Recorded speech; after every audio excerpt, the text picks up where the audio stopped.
The man known to history as the Supreme Allied Commander, the hero of D-Day, and the 34th President of the United States, Dwight David Eisenhower, was born on the 14th of October 1890 in Denison, Texas. The third of 7 boys, Dwight acquired his more well-known nickname of Ike from his parents, who meant it to be a diminutive of their last name. Interestingly, all of the Eisenhower boys were called some variation of Ike when they were children, but only Dwight retained the nickname into his adulthood. His modest working-class upbringing and early educational career gave little hint of the grand accomplishments he would achieve in the coming decades. Eisenhower was descended from German, English, and Scottish immigrants to North America. His paternal ancestors had been German Protestant farmers who had emigrated to Pennsylvania during the 1740s. A branch of this family moved to Kansas during the 19th century, and there, at Lane University, David Eisenhower met his future wife, Ida Stover. The two were married in the autumn of 1885 and settled in the town of Hope, Kansas. The Eisenhowers opened a general store in Hope, and Ida gave birth to their first son, Arthur, the following year. Unfortunately, the family business failed, not only because of the economic downturn in American farming communities, but also due to the dishonest behavior and dealings of David's business partners. Now facing much poorer circumstances, the family was forced to relocate to Texas. Using his college education as an engineer, David secured employment on the Missouri-Texas-Kansas Railroad for a monthly wage of $40. The family rented a small house in Denison and began a slow financial recovery. During their few years in Texas, 2 more Eisenhower sons were born, Edgar and Dwight. In 1892, the family returned to Kansas, settling in Abilene. That year, Ida gave birth to the family's 4th son, Roy, and David became a mechanic for the Bell Springs Creamery, typically working 12-hour shifts, 6 days per week, and now earning $50 per month. The Eisenhowers thereafter put down their roots in Abilene, and Dwight always considered it his real hometown, despite having been born in Texas. David and Ida raised their 6 boisterous and competitive sons in a modest 800-square-foot house on the wrong side of the tracks in Abilene, but with enough land on their property to grow a few subsistence crops and keep a few animals. Combined with David's salary, the Eisenhower family were able to support themselves well enough. Dwight later reflected on his mostly happy childhood. "I never knew we were poor," he said. The values stressed at home were typical of the ethical culture of people of the American Plains regions: responsibility, hard work, faith, humility, modesty, honesty, and sincerity. In addition to their regular chores, each of the boys was assigned a plot of the family's property to cultivate crops, and each boy was responsible for selling the crops he produced to help support the family. David responded to any and all misbehavior on the part of his sons with firm discipline. Ike, more than occasionally, found himself in trouble for his hot and quick temper, which often landed him in fights with other boys in and out of school. Religion played an important role in the Eisenhowers' family life. David and Ida were members of the Mennonite sect, called the Brethren of Christ, also known as the River Brethren, for their practice of baptizing their followers in rivers. A religious shift took place in the Eisenhower house in the spring of 1895, when the whole family fell into deep mourning. The family's 5th son, Paul, died of diphtheria at only 10 months old. As often happens in response to tragedy, Ida's faith seems to have undergone an alteration following her son's death. Some months earlier, Ida had begun attending meetings of the International Bible Students Association, an organization that would later become known as the Jehovah's Witnesses. Following her son's death, Ida's association with this sect became more pronounced, and the Abilene chapter of this group began holding meetings regularly at the Eisenhower home. David and Ida encouraged their children in their religious education and observance, holding daily Bible study sessions as a family. Both David and Ida were pacifists, and Ida focused much attention on Dwight's religious development in an attempt to temper his fascination with the historical wars and struggles he so enjoyed reading about. By the time Dwight left home for college, He had read the entire Bible twice. Predictably, his command of Scripture remained formidable throughout his life. Yet while religion figured centrally in his childhood, Ike never actually joined a church himself. He never seemed to favor any particular Christian denomination either, though he had connections to the Presbyterian Church through his wife, Mamie. He described himself as a deeply religious man, but his religious sensibilities largely remained a private matter for him. Some historians speculate that this reticence to speak about religion might have been connected to his mother's religious affiliation. Some speculate that the Eisenhower sons, particularly Dwight, might have wanted to keep public discussion of their mother's religious practices muted for public relations purposes. The Jehovah's Witnesses were considered to be a rather radical fringe sect of millenarianism for much of the 20th century, and it is possible that the Eisenhower siblings, who all achieved and enjoyed impressive careers in law, banking, academia, engineering, healthcare, and the military, were keen to protect their family's reputation. Even John F. Kennedy, Eisenhower's presidential successor, was considered a controversial candidate for political office because of his Catholicism. In fact, America's current president, Joe Biden, is only the second Catholic and also only the second non-Protestant to hold the office of President of the United States. Abilene was typical of small-town America, a small city surrounded by a vast rural expanse. The Eisenhower children were therefore exposed to both city and country modes of life, although the rural experience was undoubtedly more familiar to them. Young Dwight developed a keen interest in the outdoors, particularly in hunting and fishing. At this particular time and place in America, life was tough for non-professionals and the working class, but most people firmly believed that hard work and honest dealings could eventually produce success, no matter where one started. Moreover, it was easier to achieve a modestly genteel prosperity in a town like Abilene than in a major urban or commercial center. Perhaps this sense of possibility and opportunity was part of the key to Ike's later confidence and success. For most of his early education, Ike was a fairly average student. He enjoyed his spelling and arithmetic lessons and became a voracious reader early in life. His mother Ida, a former teacher, had a decent collection of history books, and once Ike began reading them, history quickly became one of his favorite subjects, particularly military history. He pored over the military exploits of his favorite historical generals, including Hannibal and, predictably, George Washington. As a highly active and athletic boy, however, Ike was far more interested in football than anything else in his early academic career. The sheer physicality of the sport likely provided an outlet for Dwight's excessive energy and often quick temper. His love of the game and his desire to keep playing even caused him to risk his life at the age of 14. Ike had sustained a leg injury which led to a serious infection, for which his doctor recommended a leg amputation. Ike implored his parents to respect his decision to forego the amputation, even if the infection killed him. He preferred to take a chance that he might get better and retain the use of his legs. This would not be the first time that luck was demonstrably with him, and Ike made a full recovery, going on to play football in high school and college.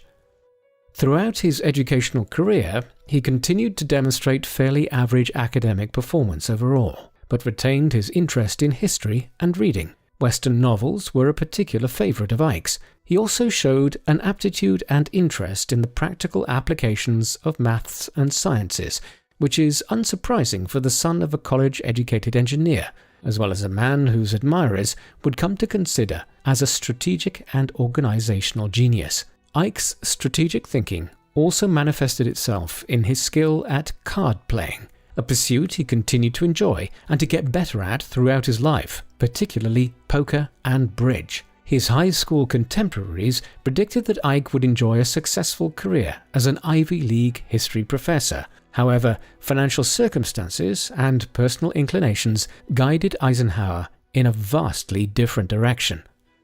Dwight and his older brother Edgar graduated from Abilene High School together in 1909. Both wanted to go to college, but the family's income at the time was insufficient to pay tuition for two sons at once. Dwight and Edgar therefore agreed that Edgar would attend college first, while Dwight went to work at the creamery where their father worked. In this way, Dwight would help finance his brother's education, with the understanding that after Edgar graduated, he would do the same for Dwight. He spent more than a year working 6 days a week for a wage of $3 at the creamery. It was soon suggested to him that entering a military academy could secure him a tuition-free college education. Ike's long love affair with military history and his active, sometimes temperamental personality as a young man made him an ideal fit for such an institution. It would teach him structure, self-control, and the value of cooperation, all of which would be crucial to his later military and political roles. In 1911, with decent test scores and a recommendation from his congressman, Eisenhower was admitted to West Point Military Academy in New York. Eisenhower's college career was formative, and the experience he had there taught him much about the value of organization and calm, competent leadership. He started out less interested in becoming a military career man than in simply obtaining a college education and getting to play football at the same time. During his freshman year, Eisenhower even got the chance to confront the legendary Native American football player and Olympic gold medalist Jim Thorpe in the 1912 game between West Point and the Carlisle Institute, a Native American trade school. Seeking the glory of victory over the team who boasted America's foremost athlete at the time, Ike and several of his teammates focused their offensive on Thorpe in particular, hoping to bolster their team's advantage by taking him out of the game. Thorpe persevered through the onslaught, however, and Carlisle won the game. But this historic match was to be Eisenhower's last. He badly injured his knee following the game, with resulting permanent damage. Being no longer able to play football was a significant loss for Ike, but by his second year at West Point, he was coaching the junior varsity team and continued in this role until graduation. It is likely that coaching helped to foster the general in him rather than the soldier, and brought out the calm, competent, supportive, strategic, and organized side of him rather than the brash, impulsive, and sometimes aggressive side. Beyond his admittedly fulfilling role as football coach, Ike continued to be a decent, though not an excellent student. He took mostly science and technology courses, graduating 61st in a class of 164 students. He finished 10th in his class, however, in English and history, and was much admired for his eloquent writing. He had made the best of a college career which had largely not included playing football, a reality which had embittered him for a time. Ike began to smoke heavily by his second year at West Point and enjoyed as many poker games as he could, both prohibited activities at the academy. While his academic record was merely average, his discipline record was even less impressive, and he ranked 125th in discipline in a class of 164 students. Still, Eisenhower made lifelong friends in college and formed relationships that would one day figure in international importance. Many of the young men with whom he attended college would be tapped for high military command by the beginning of World War II. Popularly dubbed the class the stars fell on, no less than 59 graduates, roughly a third of West Point's class of 1915, went on to become generals, including 2 5-star generals, Eisenhower himself and Omar Bradley. Ike's life shifted significantly after graduation, and within a year his future military career had begun to take shape just as he met and fell in love with his future wife. Ike opted for the infantry after graduating from West Point and was posted to Fort Sam Houston near San Antonio, Texas. He was introduced to Mary Dowd, known as Mamie, soon after his arrival on the base. Mamie was the pretty, charming, and vivacious daughter of a wealthy family from Denver, Colorado. The Dowds owned a lucrative meatpacking company and spent the winters in Texas. He was just about the handsomest man I'd ever seen, Mamie later wrote about the fair-haired, blue-eyed man who would become her husband. Ike proposed to Mamie on Valentine's Day in 1916, and the two were married that July. Their first son, who they named Dowd, adorably nicknamed Ikey, was born the following year. Despite attempts to be posted overseas in a more active role, Eisenhower spent most of the next few years in junior officer training, coaching football for Peacock Military Academy and St. Louis College, training units and regiments, or serving in supply and logistics roles. His emerging organizational, administrative, and leadership qualities served him well through the First World War years, although he was repeatedly denied the opportunity to see any real military action. Eisenhower learned a great deal during this period, however, forming opinions about how the military of the future should be developed, both strategically and technologically. Like many other career military men of his day, Eisenhower saw the value of developing tanks and firepower rather than infantry offensives.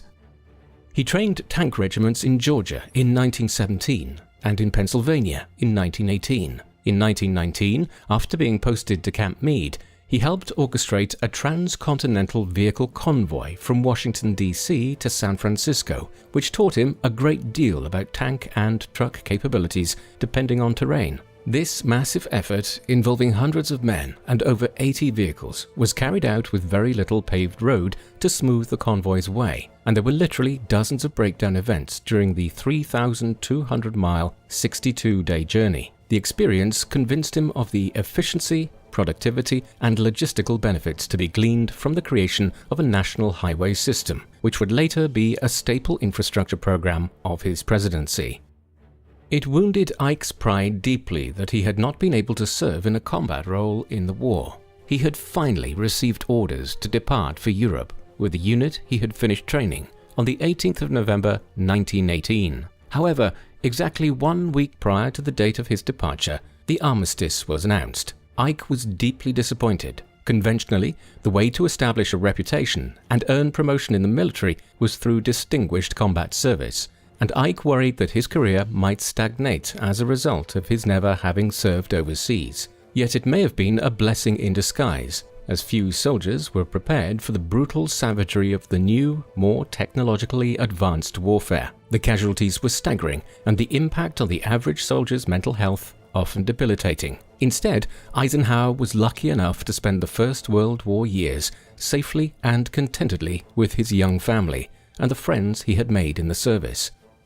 In 1920, Mamie and Ike, who had been staying with her parents off and on during the previous year, rejoined Ike at Camp Meade, Pennsylvania, where they settled into their new house on the base, right next door to George Patton, with whom Ike had quickly become friends. The two shared an enthusiasm for experimentation with military strategy and equipment, forming a personal and professional relationship that would continue through 3 decades and a world war. Tragedy struck in January 1921, however, when the 3-year-old Ike died after contracting scarlet fever. The child had caught the disease from a maid Ike and Mamie had hired, who had begun work in the Eisenhower household before she had fully recovered from her illness.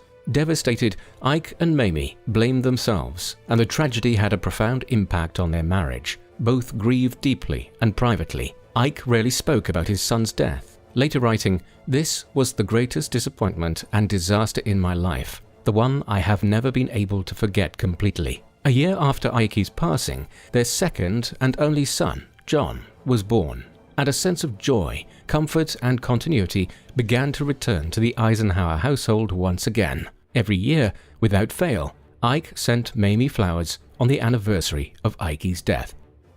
Some of his biographers view Eisenhower's career during the interwar period as relatively stagnant, since he attained a rank no higher than lieutenant colonel prior to the beginning of World War II, when he was 51 years old. However, the 1920s and 1930s were, in fact, a highly productive learning period for Ike, when his more modern views on military development and his emerging promise as a leader, administrator, and strategist brought him to the attention of highly influential military men who mentored him and helped promote his career. Chief among them was General Fox Connor, whom Eisenhower met over dinner at George Patton's house at Camp Meade. Connor was impressed with Eisenhower, and having been appointed Army Chief of Staff by General Pershing, used his influence to have Ike appointed his executive officer in the Panama Canal Zone in 1922, where Connor commanded the 20th Infantry Brigade. Ike, Mamie, and baby John spent the next 2 years in Panama. The Canal Zone was a rather dreary and underdeveloped area, not the most stimulating environment for a new mother or her child. Being together was important for the Eisenhowers, however, and while it strained their marriage, Ike and Mamie coped as well as they could with family life and child-rearing under the stress of constant relocation and new, sometimes uncomfortable environments, as many career military families do. Fortunately, his duties as a staff officer in Panama were relatively light, and General Connor encouraged Ike to use the extra time to read extensively on history and philosophy, particularly military history and strategy. Eisenhower learned a great deal from Connor while serving as his executive officer, and came to understand that Connor took such a personal interest in him because of the general's conviction that another world war was coming. When it did, Connor knew that the Allies would need the ablest and best prepared men available to step into high command. Accordingly, as part of his tutelage, Connor shared his First World War experiences with Eisenhower, the tactics of battle, the successes and failures, the heavy decision-making involved in maintaining alliances and mobilizing men and resources. He expressed his grave concerns about the questionable soundness and potentially problematic nature of the Versailles Treaty as well. Eisenhower emerged from Connor's mentorship more confident in his perspectives and abilities, and prepared to excel more than ever before. After returning to Camp Meade in 1924, Eisenhower, thanks partly to General Connor's influence, was admitted to the Command and General Staff School at Fort Leavenworth, Kansas, where he studied Army tactics and operations and the problem-solving involved in managing them. Completion of General Staff School was necessary to rise in the Army ranks, and the curriculum was notoriously grueling. No longer simply an average student, in 1926, Ike graduated first in a class of 275. Connor intervened once again in 1927 to have Eisenhower assigned to the American Battle Monuments Commission in Washington, D.C., where he was tasked by General Pershing with writing a narrative history of the American Expeditionary Forces service in Belgium and France during World War I. Later that year, he was admitted to the Army War College in D.C., where he once again graduated first in his class in 1928. Ike and Mamie spent the next year in France, where Eisenhower was commissioned to tour and produce a guide of the First World War battle sites in France. He was then assigned to the War Department in D.C. and tasked with developing plans and strategies for industrial mobilization should another major war break out. In 1930, he met the newly appointed Army Chief of Staff, Douglas MacArthur, whom he quickly impressed with his intelligence and competence. "This is the best damn officer in the Army," MacArthur once remarked about Eisenhower, and resolved, like General Connor before him, to promote Eisenhower's career. Like Connor, MacArthur believed another war would be on the horizon, and in terms of potential military leaders, Eisenhower was one of the most promising. Ike spent the 1930s working closely with MacArthur. As his assistant in Washington, Eisenhower helped to formulate policy and mobilization strategy for a potential upcoming war, according to MacArthur's vision. And in 1935, he accompanied the general to the Philippines, where MacArthur had been assigned to serve as military advisor to President Manuel Quezon. The Philippines were in a transitional period towards independence, and U.S. authorities were anxious that the region be defended from a potential invasion, which they worried might be launched by the Japanese. Eisenhower spent the next 4 years attempting to operationalize and implement MacArthur's plan for the Philippines' defense, one which required key regions to be reinforced using a citizen army properly trained to fight, and which could be carried out with limited support and resources from the United States. The task was daunting, and the odds of success seemed bleak, but Eisenhower dutifully pursued his assigned goals and did the best he could under the circumstances. Unfortunately, the Philippines would fall to the Japanese by 1942 anyway.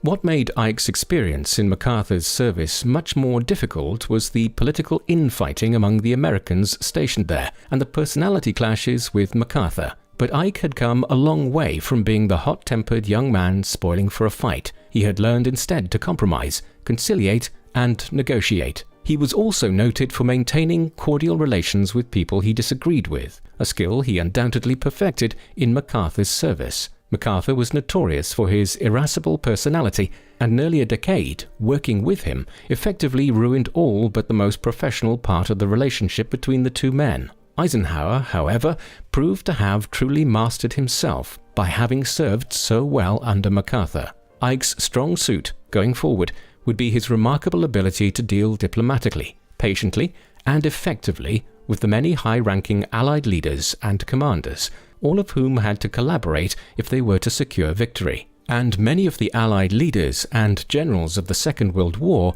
were famously difficult, even intolerable personalities. Churchill, de Gaulle, Stalin, Montgomery, and Patton, to name just a few, were all more than challenging to work with. And while they rarely expressed any unreserved approval of their international compatriots, virtually all had good things to say about Eisenhower, seeing him as infinitely competent, fair-minded, genuine, and trustworthy.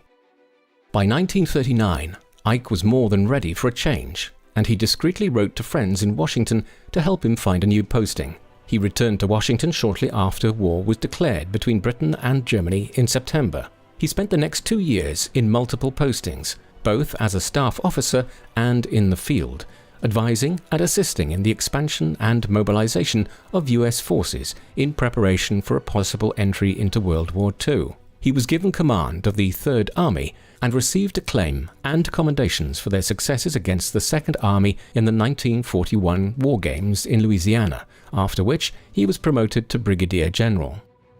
5 days after the Japanese attack on Pearl Harbor in December 1941, Secretary of War General George Marshall summoned Eisenhower to Washington and appointed him to head the War Plans Division, eventually giving him command of all US forces in the European theater. It is possible that Ike had been shuffled around in so many different postings in the 2 years leading to US entry into the war because his performance in various roles was being carefully watched. Apparently, Marshall had decided that Ike was most valuable for his ability to plan, organize, and facilitate the execution of effective military policy and maneuvers. As Secretary of War, Marshall could not afford to promote men who would need to be micromanaged. Marshall needed eminently competent, responsible, accountable generals to whom he could delegate charge of the various large-scale operations and who would act confidently and independently in the moment when necessary. With his 2+ decades of experience, Eisenhower fitted the bill perfectly. Yet he now had a greater task before him than he had ever faced, and with little notion of just how great his challenges would be by the last months of the European theatre. Eisenhower departed for London in June of 1942.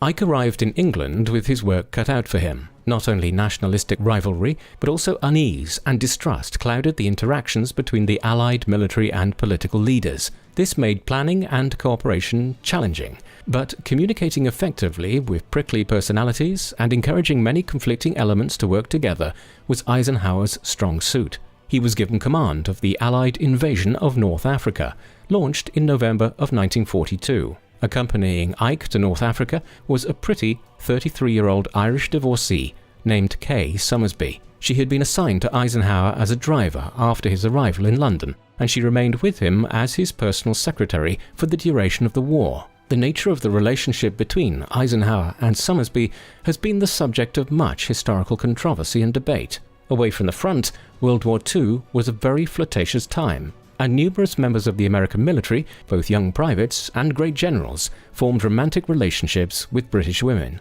Ike and Kay clearly liked each other a great deal, but the exact nature of their relationship has never been fully clarified. Rumors abounded that they were having an affair, and that Eisenhower would seek a divorce. However, Ike gave no sign of any such thing in the more than 300 letters he wrote to his wife Mamie while he was overseas. After Eisenhower's death, Kay published a memoir in which it was claimed that, while there was a romance between them, they had never slept together.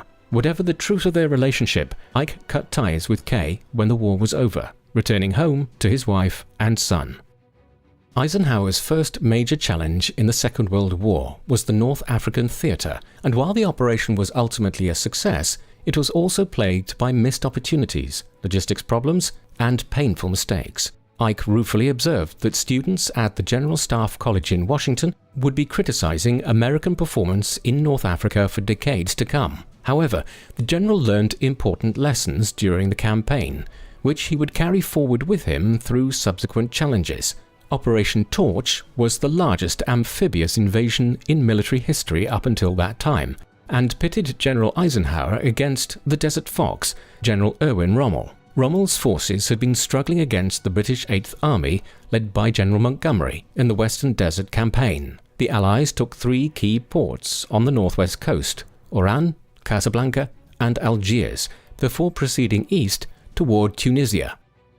The 8th Army, in turn, marched west, and by May 1943, the Tunisian campaign ended with the surrender of the Axis forces. Most were of the opinion that the North African theatre of operations had continued for much longer than it should have. Eisenhower had been too cautious to proceed on multiple occasions, and had not dealt decisively enough with personnel issues or supply problems. Although the Allies took over 250,000 German prisoners of war and were left in command of the field, Rommel and the bulk of his German forces had escaped. Eisenhower would confront the Desert Fox again, next time on the Western Front. One of Ike's greatest strengths was his ability to learn from his mistakes. Going forward, he resolved to act more decisively and to fine-tune all logistical and personnel relationships. He got tougher on himself, as well as on the men serving under him, who nonetheless thought highly of him. Ike was not the inspirational sort of general. Many of the most admired generals were highly charismatic, temperamental men who inspired gut-level loyalty for their abilities, but often had near intolerable personalities and diva-like attitudes. Eisenhower had famously had to interfere in a disciplinary scandal to keep the near indispensable Patton from a court-martial after the abrasive general, disgusted at their shows of emotion, had physically assaulted 2 shell-shocked soldiers. Ike was not a fiery, charismatic sort, but he was admired for being plain-spoken, respectful, compassionate, and a conciliator who never tried to dodge responsibility when the failure was his. His troops may not have viewed him in the same worshipful light as generals like Patton or Montgomery, but they knew that General Eisenhower cared about them. The kind of diva squabbling which Eisenhower notably avoided as a general actually impeded the progress of Operation Husky, when Patton and Montgomery seemed more interested in competing with one another in an absurdly nationalistic display during the invasion of Sicily, rather than cooperating in a swift takeover of the island so that they could press the Allied advantage. Their respective armies competed in a race to take Messina. Meanwhile, the Axis powers managed to evacuate 100,000 men, 10,000 vehicles, and 17,000 tons of supplies with which to reinforce and defend the Italian mainland. The Allies would thus quite literally face an uphill battle, all the way up the Italian boot, to secure victory. In fact, the fascists in Italy held out even after the fall of Berlin in 1945, as the war was coming to an end. In December 1943, President Franklin Roosevelt selected Eisenhower to plan and orchestrate the invasion of Western Europe, codenamed Operation Overlord, on what has become known popularly as D-Day. For most historians and general admirers of Eisenhower, this was his magnum opus, his greatest achievement. Knowing that 60 German divisions, commanded by his old foe Rommel, were waiting for him, Eisenhower assiduously planned and organized these last stages of the war's long struggle, trying to provide for every eventuality and implementing lessons he had learned about collaboration, delegation, strategy, logistics, and maneuvers during his 30-year military career.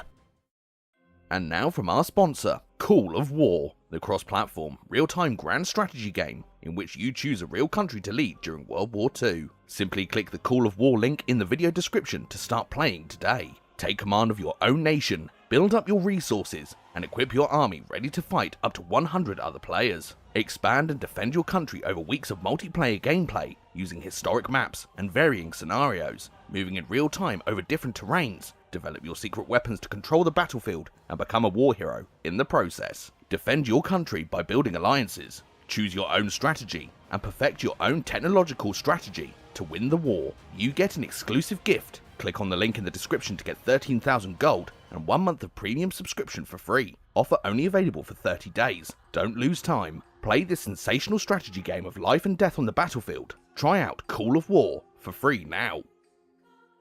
The Germans knew that the Allies would attack Western Europe via the English Channel, but they did not know exactly where or when the attack would come.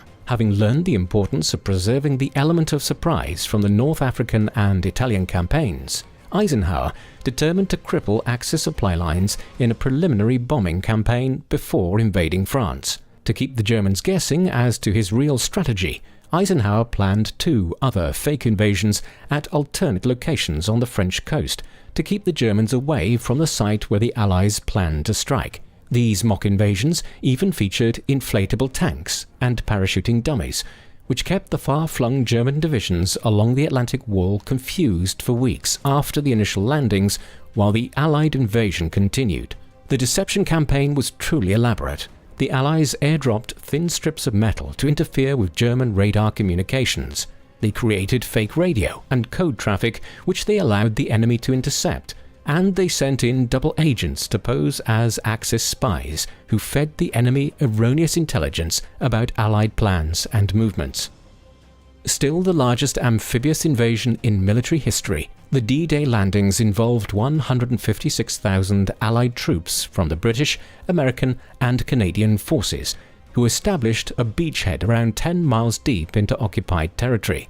Here, Eisenhower gave Patton and his troops free rein to promptly and furiously begin to break through the German lines.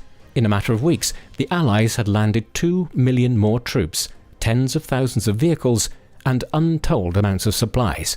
The westward push across Europe began. Eisenhower now had no reticence about proceeding, both decisively and aggressively, but the Germans would make one last stand, one that threatened to potentially tip the scales back in their favor, long enough for them to regroup. The Battle of the Bulge.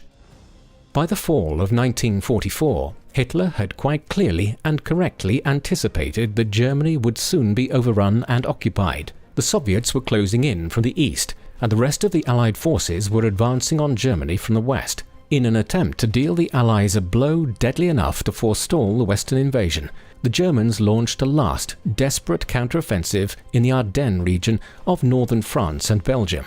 Hitler's goal was to force an Allied retreat westward to get enough divisions across the Meuse River to take Antwerp and thereby cripple the Allied supply lines, forcing them to sign a peace with Germany. Then perhaps they might have a chance of defeating the Soviets.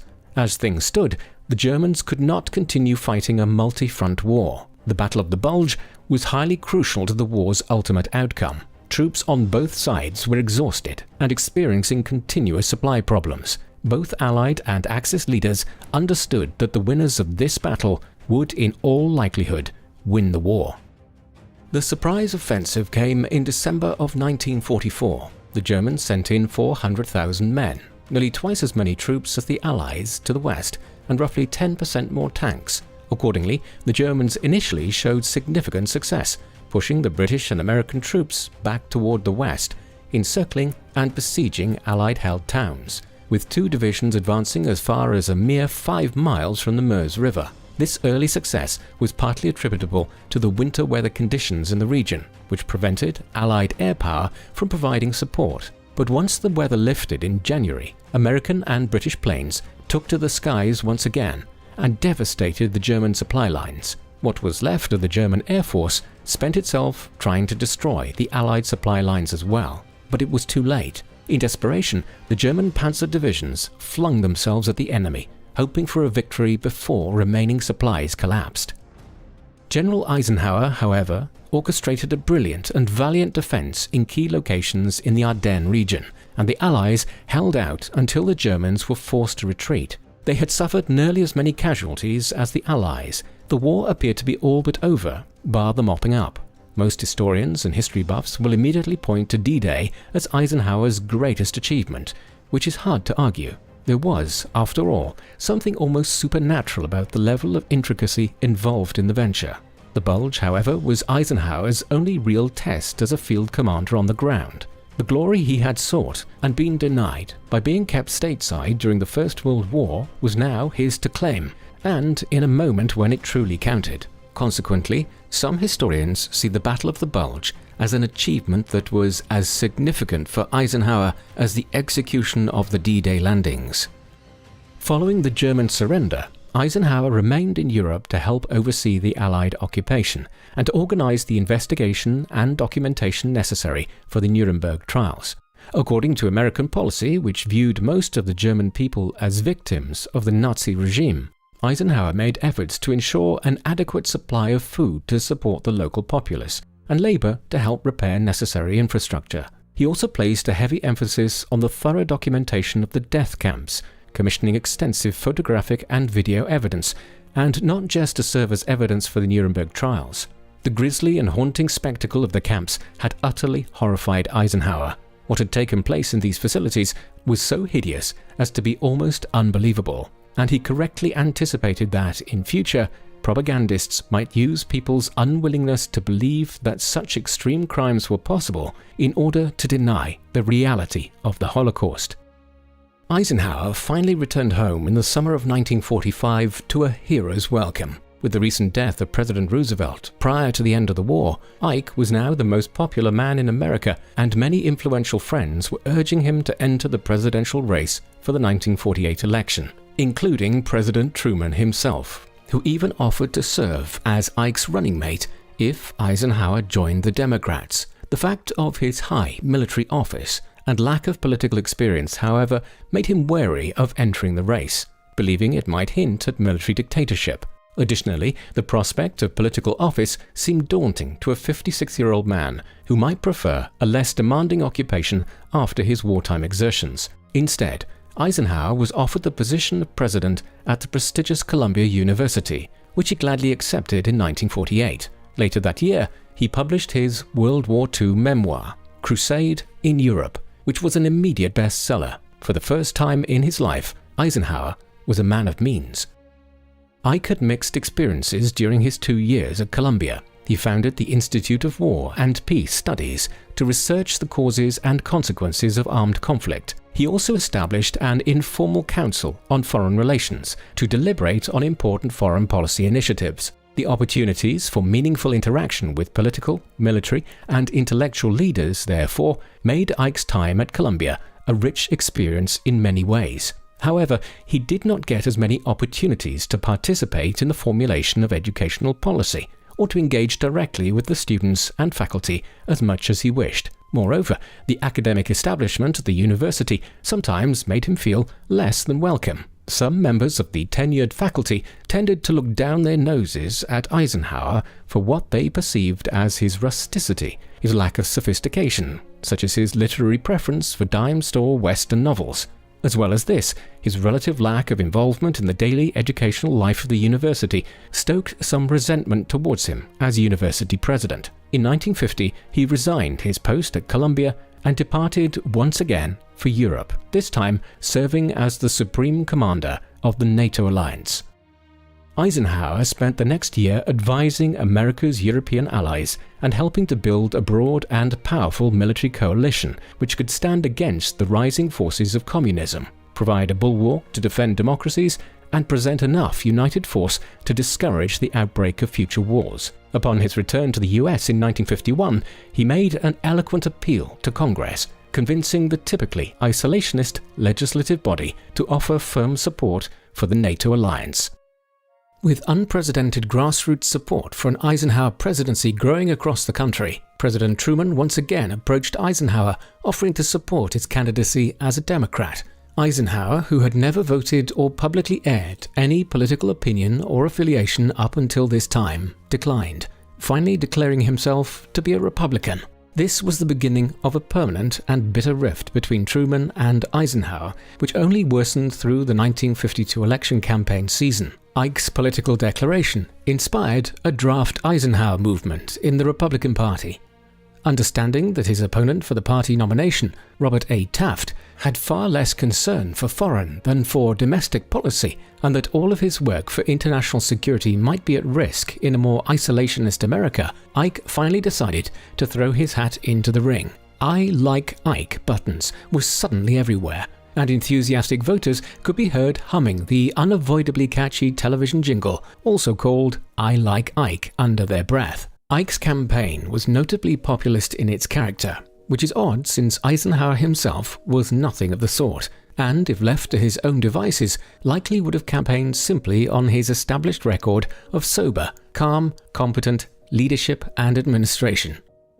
He achieved an impressive victory over the Democratic candidate Adlai Stevenson in November of 1952, winning the votes from every state in the Electoral College except for the South, and winning 55% of the popular vote. He would repeat this success even more impressively in the election of 1956, achieving a landslide victory over Stevenson a second time. While he was one of the oldest presidents elected in many decades, Ike continued to be an active man. As president, he was committed and hard-working, while still knowing how to delegate, and he continued to pursue his hobbies and interests, including his reading, his poker, and bridge games, attending baseball and football games, and a rather more recently acquired passion, landscape painting, which, he was surprised to find, he was rather good at. Eisenhower's two-term presidency featured massive economic growth, social change, and increasing international tension. Ike is generally thought of as a president more concerned with foreign policy than domestic, and he certainly gave top priority to unfolding events in the Cold War world. However, his reticence to encroach on constitutional conventions such as the self-determination of states and the separation of powers has been interpreted by some as a lack of concern for serious social issues, particularly civil rights. Eisenhower had insisted on campaigning in the segregationist South, trying to win both white and black voters. He refused to condemn the segregationists outright, but promptly implemented the full desegregation of Washington, D.C., all U.S. armed forces, and the Foreign Service. He encouraged increased recruitment of African Americans to government positions, and privately deplored the attempts of white supremacists to keep black people from voting. Hearing about the attacks on black Americans who achieved economic success in the South infuriated him, but he would not take a more activist role in the cause of civil rights or anti-racism. This deeply disappointed many black voters and civil rights leaders, particularly when Eisenhower refused to comment publicly on the brutal and racially motivated murder of 14-year-old Emmett Till in Mississippi in 1955, or the bombing of Dr. Martin Luther King's house the following year. Several subsequent presidents have been far more outspoken about racist extremism and hate crimes, and been more openly supportive of civil rights. The way Ike saw it, bold action on civil rights might produce immediate change, but might also prove destabilizing if change occurred too quickly. He also did not believe that he could, as president, usurp the legislative prerogatives of Congress. He could dismantle the structural racism of segregation within the federal jurisdiction, but it was up to Congress to pass comprehensive civil rights legislation, a Congress which the Republicans had lost once again to the Democrats in 1954, and which they had held by only the slimmest margins to begin with.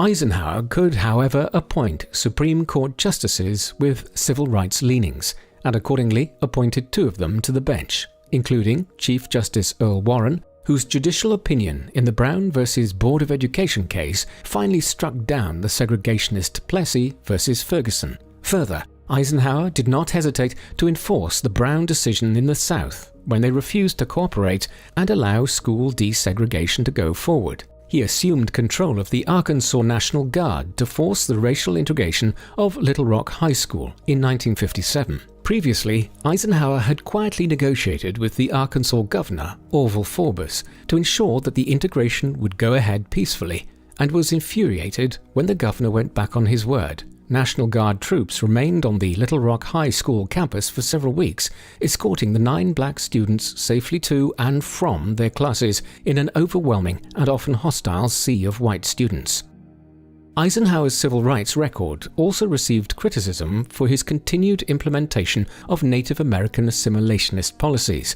Native American leaders charged that the Eisenhower administration's Indian policy to remove Native Americans from federal jurisdiction and abolish the reservation system threatened their culture and way of life. They accused Washington of continuing to abuse centuries-old treaty agreements and force all tribes, who each saw themselves as distinct nations, to become Americans, which previous administrations had been trying to do for decades. Eisenhower was also criticized for his failure to condemn the blatantly unconstitutional attacks on people suspected of communist ties during the Red Scare campaign of Senator Joseph McCarthy. Those who suffered under Joseph McCarthy's witch hunt among federal government employees likewise criticized Eisenhower for failing to openly condemn McCarthy for his unconstitutional attacks on privacy and free speech. Anyone with any documented communist leanings was targeted, but so too were civil rights activists, whom many authorities associated with a sympathy for communism.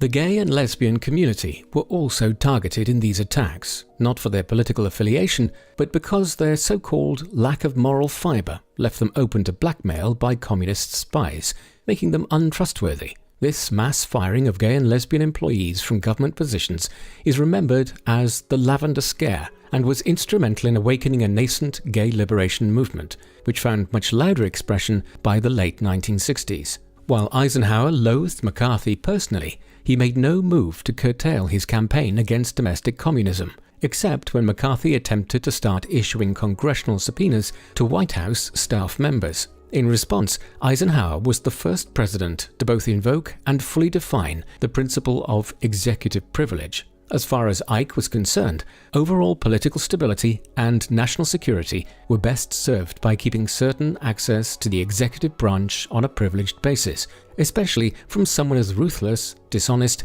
and opportunistic as McCarthy. As president, Eisenhower is most frequently praised for presiding over one of the largest economic expansions in American history and helping the nation achieve some of the world's best quality of life outcomes. The American automobile, construction, retail, and service industries all exploded in the aftermath of World War II. Unemployment levels reached historic lows. An unprecedented number of American families bought cars, homes, and numerous other consumer goods, and began to take annual vacations. American productivity and job creation owed much to World War II. Industries continued to benefit from infrastructure built during the war, such as the automobile industry.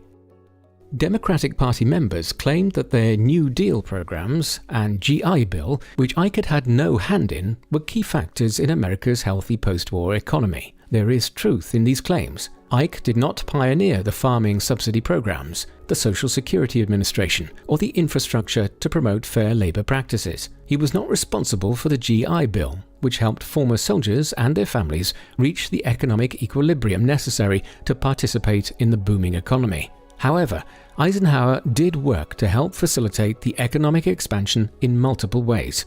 He disentangled private industries from government finances, many of whom had become accustomed to receiving hefty government paychecks during the war for producing whatever was needed for the war effort.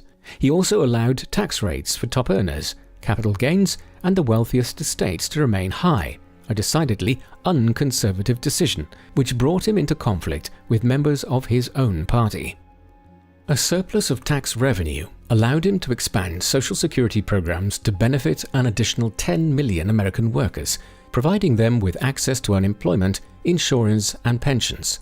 Ike had never been the New Deal's biggest fan, particularly in his younger years. In fact, it was his exposure to Roosevelt's administration in Washington during the 1930s which hardened his largely conservative outlook. But by the 1950s, he was under no illusions about the benefits of the basic social welfare state.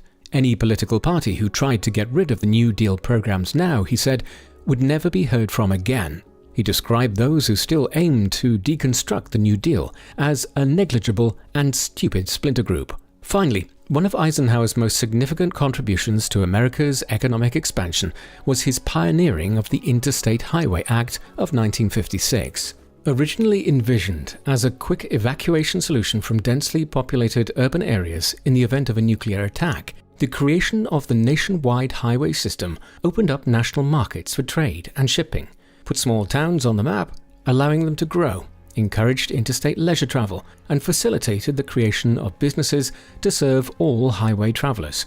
Eisenhower's America enjoyed the world's highest standard of living during the 1950s.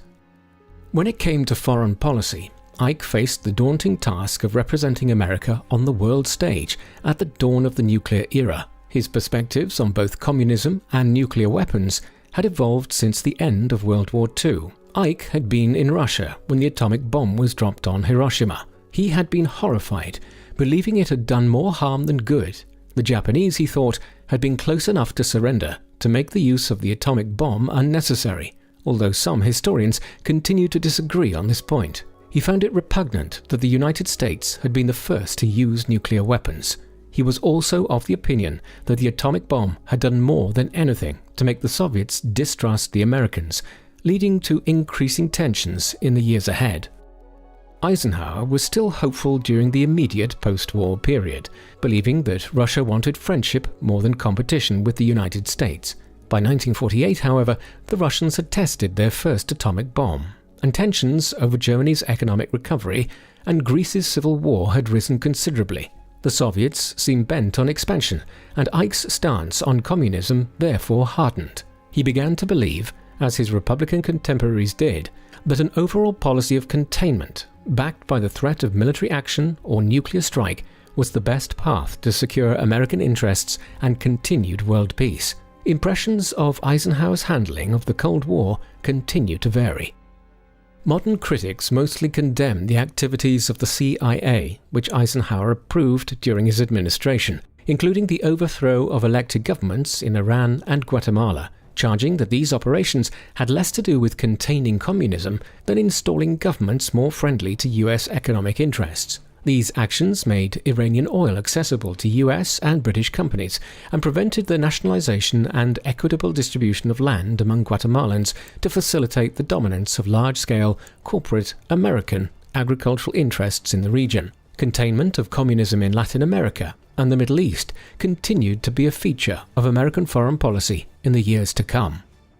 The Eisenhower Doctrine, which offered military support to Middle Eastern countries determined to resist Soviet communism, profoundly affected the stability and geopolitics of the Middle East region during Eisenhower's presidency. He was praised for his contribution to solving the Suez Crisis in Egypt, but overall, American policy in the Middle East has frequently been criticized for being at cross purposes with Arab countries, who viewed Zionist imperialism as a far greater threat than communism and who deeply resented American and British support for Israel. In principle, Eisenhower was more in favor of liberating communist countries than in containing them, but he understood that one could not constantly go to war in this new age of warfare. This is evident in his handling of the Korean War, his subsequent strategy of nuclear brinkmanship with Communist China, and his policy in Southeast Asia. The death of Stalin greatly facilitated the resolution of the Korean War, as it left a temporary power vacuum which rendered China more vulnerable to US military threats, which Eisenhower did not hesitate to employ to force China to withdraw from the Korean peninsula. Subsequently, Eisenhower was instrumental in formulating the US policy of support for Taiwan against encroachments by Red China. Unwilling to commit more than funding and military advisors to the defense of French Indochina, later South Vietnam, Eisenhower's initially minimal commitment to defeating communism in Vietnam would eventually snowball, under the subsequent Kennedy and Johnson administrations, into an arduous and undeclared war that would take the lives of 50,000 Americans and millions of Vietnamese troops and civilians. Kennedy also inherited the task of executing the Bay of Pigs invasion, planned by the Eisenhower administration, which spiraled into the Cuban Missile Crisis in 1962. Because Ike's foreign policy discouraged the pursuit of all-out war, his strategy for dealing with an expansion of Soviet influence and nuclear capability involved intricate negotiation and the building and maintenance of America's own nuclear arsenal and capabilities. Admirers of Eisenhower praise his efforts at nuclear disarmament, however unsuccessful they may have proven to be. When the Soviets exploded their first hydrogen bomb, Eisenhower went against the advice of his cabinet to propose mutual nuclear disarmament with the Soviets. The campaign was called Atoms for Peace and suggested that the two superpowers might agree to decommission their weapons, using them instead to create nuclear power plants for the benefit of both countries. Ike consistently tried to avoid the one-upmanship of the arms race with the Soviets, but also did not hesitate to enlarge the US nuclear stockpile as the Russian arsenal increased. Eisenhower's open skies policy and proposed mutual inspections were also met with Russian refusal. Ultimately, neither side was willing to be the first to establish real trust by disarming first, or by being the first to permit UN-supervised nuclear inspections. The Eisenhower administration was significantly embarrassed by the U-2 incident, when they approved one last illegal and covert surveillance flight of the Soviet Union prior to a summit with the Russians. Khrushchev promptly produced the pilot, Francis Gary Powers, whose plane had been shot down over Soviet airspace, and who confirmed that Eisenhower had lied when he denied the existence of the U-2 flight. Furious at Ike's unabashed refusal to apologize for the incident, Khrushchev promptly cancelled the summit and rescinded Eisenhower's invitation to visit the Soviet Union.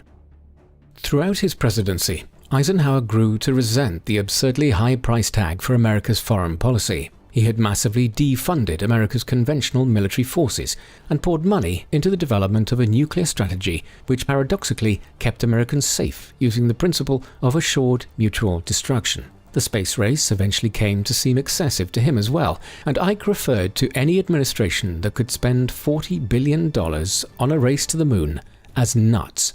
Ike reached the end of his presidency, concerned above all about what he referred to as the military-industrial complex, and its potential to hijack and erode American democracy. He had tried hard to end the excessive allocation of government and military funding to private companies after World War II, but in the thick of the arms race with the Soviets, he had not been able to prevent weapons manufacturers, who grew more powerful every year, from claiming an increasingly enormous share of American tax money for the weapons they produced.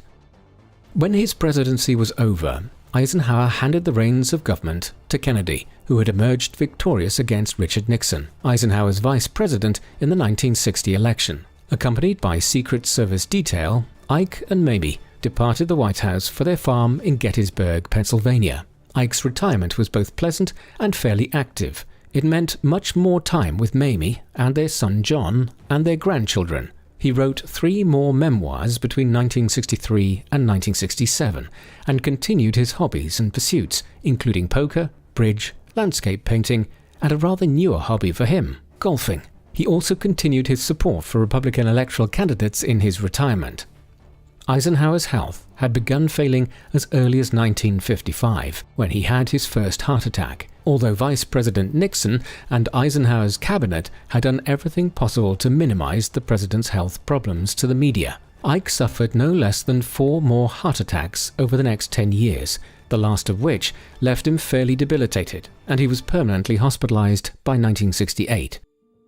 Dwight Eisenhower died of heart failure on the 28th of March 1969 at the age of 78. His coffin lay in state in the rotunda of Washington's Capitol building for several days before he was laid to rest in his beloved hometown of Abilene, Kansas, in the grounds of the Eisenhower Presidential Library and Museum. He is buried next to his wife, Mamie, and their beloved first son, Ike. Like most other globally prominent figures of the 20th century, probably the most turbulent century of the modern period, Eisenhower has a complicated and frequently debated legacy. As one of the greatest heroes among the Allies in the Second World War, Eisenhower's contributions to victory give him indisputable historical importance and place him shoulder to shoulder with the Allies' greatest generals like Montgomery and Patton, and alongside political leaders like Churchill, Roosevelt, Stalin, and de Gaulle in terms of his influence. It is therefore interesting that while biographies of Eisenhower began to appear almost immediately following the end of World War II, and many more have been published in the decades since, Ike is in fact a great deal less visible in popular culture, iconography, and historical biography compared to these other prominent personages. Historians documenting his political record during the 1960s and immediately following his death were fairly critical of his presidency, particularly his silence or relative inaction on civil rights issues, or what they perceived as his limited success in preventing escalation of the Cold War. By the late 1970s and 80s, however, the conservative tide of politics had risen once again in the West, and new perspectives were offered by historians seeking to rehabilitate Eisenhower's reputation from the criticisms of earlier historians. Many of these more conservative historians attributed greater political skill to Eisenhower than he had previously been credited with. Eisenhower post-revisionists agree with this assessment, but criticize his performance as a political party leader, accusing him of failing to cultivate unity within the Republican Party or to sufficiently support Nixon in the 1960 election against Democratic candidate John F. Kennedy. This seesaw of historical perspectives continues, yet Eisenhower consistently continues to rank among the top 10 best US presidents across multiple polling sources. His greatest admirers continue to tout his presidency as a period of exceptional economic and infrastructural development, and affirm that with Ike at the tiller, the NATO alliance held, communism remained fairly well contained, and the Cold War remained cold. Some go as far as crediting Eisenhower with the prevention of a Third World War. Deeper research and examination of this fascinating man is certainly called for. Although many commentators have judged his politics as significantly right-wing, Ike himself claimed to represent, in his own words, a political philosophy of progressive conservatism, dedicated to improving productivity, efficiency, and quality of life, while maintaining both overall fiscal and political stability. This kind of blended, moderate political perspective would almost certainly enjoy dubious popularity in modern America's current atmosphere of polarization and political and cultural tribalism. Perhaps most worthy of additional study is the fascinating dual role Eisenhower played by helping to promulgate the age of hyper-militarism and nuclear weapons, sometimes wittingly and sometimes unwittingly, while simultaneously trying to forestall and/or deconstruct it. The complexities of this legacy continue both to cement and to complicate international relationships today. Above all, Eisenhower's story is one which resonates strongly among those who believe in the concept of the American dream. The poor boy from rural small-town America, no more remarkable than any other boy, had become one of modern history's greatest military heroes and had twice been elected president. What do you think of Dwight D. Eisenhower? Was he a weak party leader who shied away from many important issues of his day? Or was he one of the greatest generals of the Second World War, whose leadership qualities made him a renowned and well-loved president? Please let us know in the comments below. And as always, thank you very much for watching.